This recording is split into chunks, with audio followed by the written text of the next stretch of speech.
Welcome, family, to Tokennomiks. I'm Nadi Congo. I'm a foundational Black West Indian out of the community in New York, East Flatbush, Brooklyn, New York, where y'all see all those flags the way y'all talk about, right? I'm from out of that community in particular, so we can talk about the flags where y'all see, the immigrant talk where y'all talk about. We can talk about the histrionics of the blueprint that you brag about that you have, FBO. I can speak about that too as a foundational Black West Indian and Caribbean American. A lot of you don't realize that Caribbean American heritage is part of the foundational Black American scene. Now, whether a foundational Black American recognize that it's generally the individuals that are part of the Christian identity, the Black conscious movement within the foundational Black America. They know the things that we're about to cover here, but for many of the foundational Black American Christians, they do not.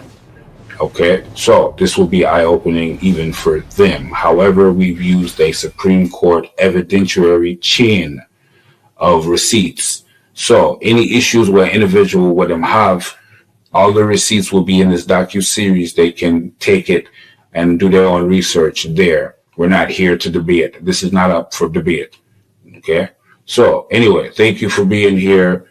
Enjoy the docu-series. Lean on me is what they all decide. Lean on me, then what we feel if my eyes were. The chain we are about to present begins in 1661 with the Barbados Code, read from the pulpit twice yearly. It travels through 1807 and the Bible they gave us. It passes through 1865 when 40,000 people built sovereign communities on Sherman's land and had them returned to Confederate planters, the announcement made in a church. It moves through 1874 when 61,000 Black depositors lost everything in a bank marketed to them through those same churches. It arrives at 1954 when the institution that should have defended against all of it accepted a legal constraint on its political voice in exchange for tax exemption. And it is still running. Today. In the building you attended last Sunday. We are not here to tell you what to conclude. The 42 negative confessions do not editorialize. Ma'at does not prosecute. Ma'at reveals. The feather is what it always was. The heart knows what it contains. The weighing has already begun. This is Zana Washington. FBGN. Foundational Black Global News. The signal is live. In the beginning, there was the frequency, the beacon of autonomy, a light transfixed with celestial design, that the darkness that shielded domain lords, like the skeptic, the hater, the pessimist, and the nihilist, and of course, the newly coronated lord of the bottomless pit, the cynic. You will meet all of them later in the Trojan Cathedral series, and more in the Tokennomiks novels. I represent the foundational Black Church. Hello, family. I am Barbados. I am the BA, or Heart Consciousness, of Zana Washington. My royal friend, Hear the Yaku Bird, is actually how you're able to hear and bear witness to the hidden intrigue, weighing of the feather of Ma'at, the chief principle and frequency of divine law. The time has arrived where the elements throughout creation judge the sins against the seeds of him, his imperial majesty, the Lord Frequency. By the weight of the feather, I command the secrets to be revealed.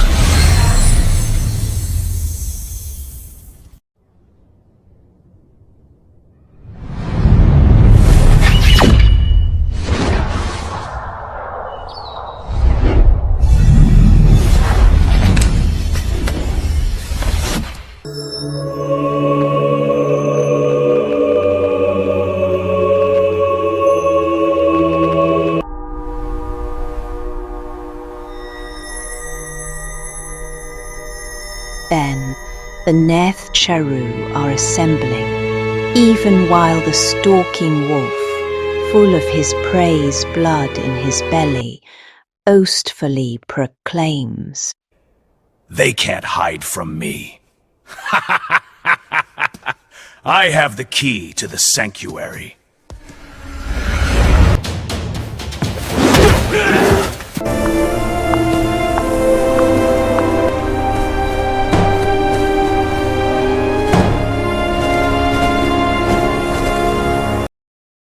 However, the wolf's flippant disregard for natural law woefully inspires even Empress Yu-hai, the principality known as life, to stir from her eternal meditation, lying deep within the hidden folds of the still waters of. She dispatched a pair of Nineng guardians to ensure that the living testimony for this weighing in the ancient city of judgment be heard and universally revealed.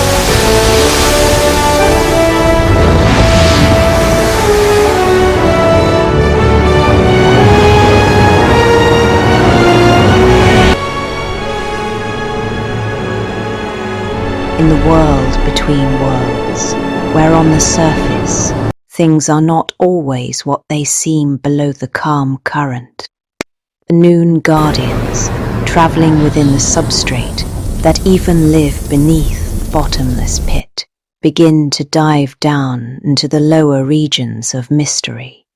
But the entities who experience the eternal discomfort, and in some cases extreme burning, begins to show in their visage, demonstrating their distance from the harmony of every aspect of life, that the Creator frequency observes the city of judgment is without his gaze.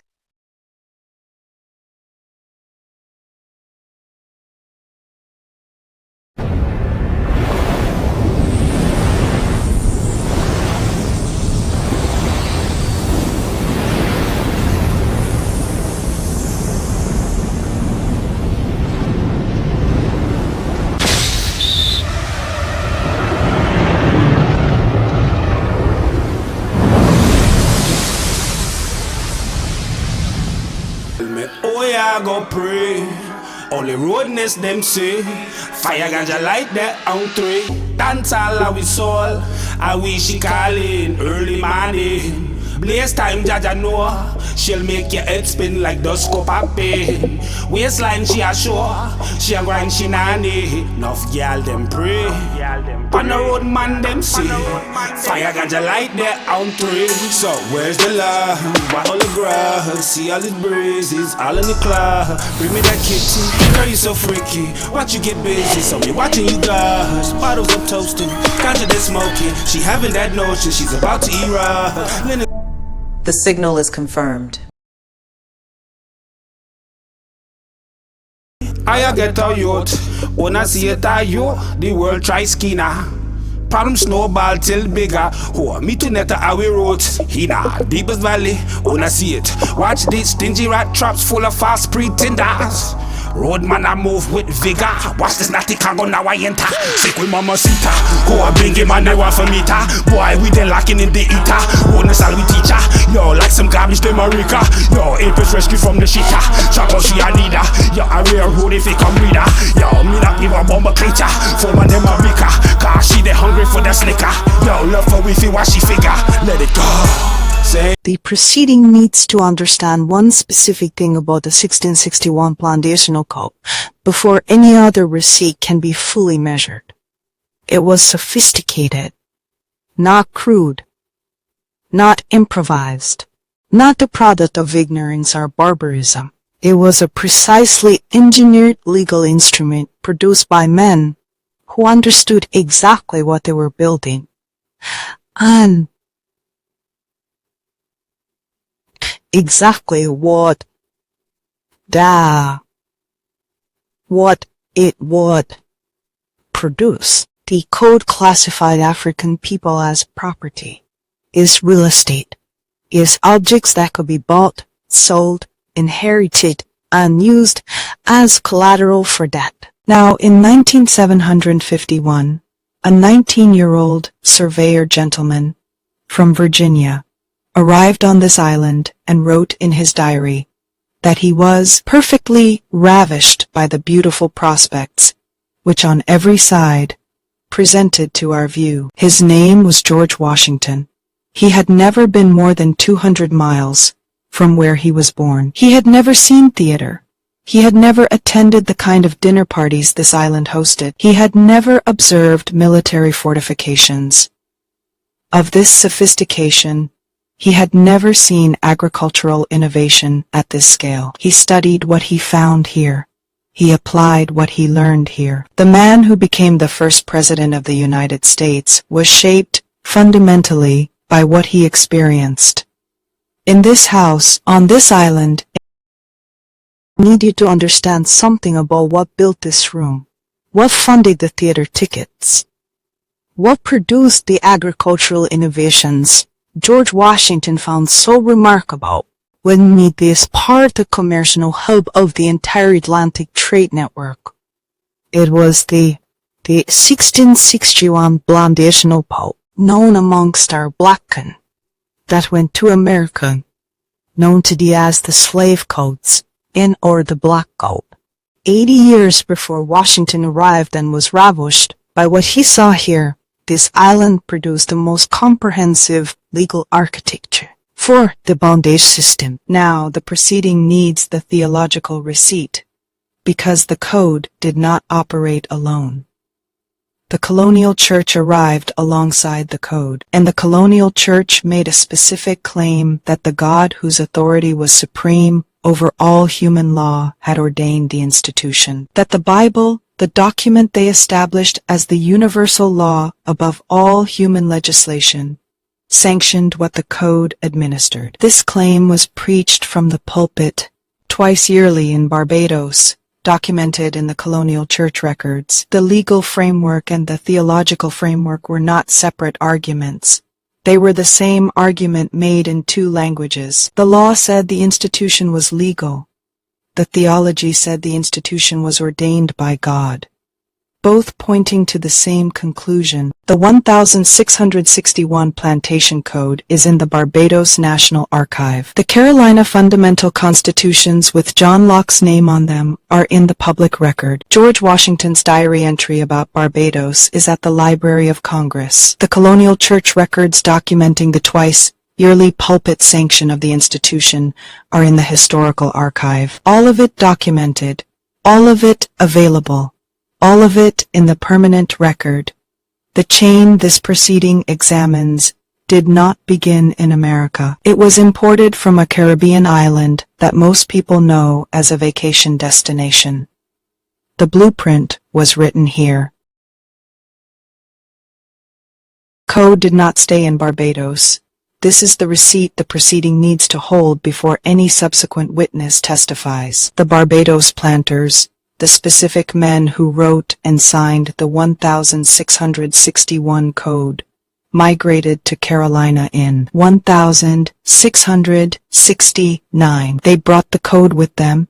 They installed it in the new colony. John Locke, the philosopher of natural rights, the man whose ideas formed the intellectual foundation of the American Revolution, put his name to the Carolina Fundamental Constitutions.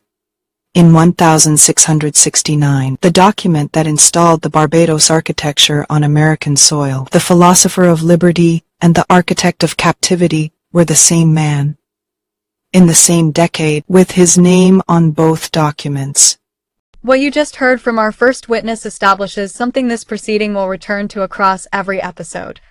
The most cosmopolitan society the future first president of the United States had ever seen was built entirely on the 1661 Plantation Code. The theater, the dinner parties, the military fortifications he studied and applied to his own military career. All of it funded by the same architecture. Sophisticated outcomes. Extractive foundation. Both true simultaneously. The restricted Bible was not invented in 1807. It was exported in 1807. The theology it carried had already been operating on that island for 146 years. Already proven. Already producing results.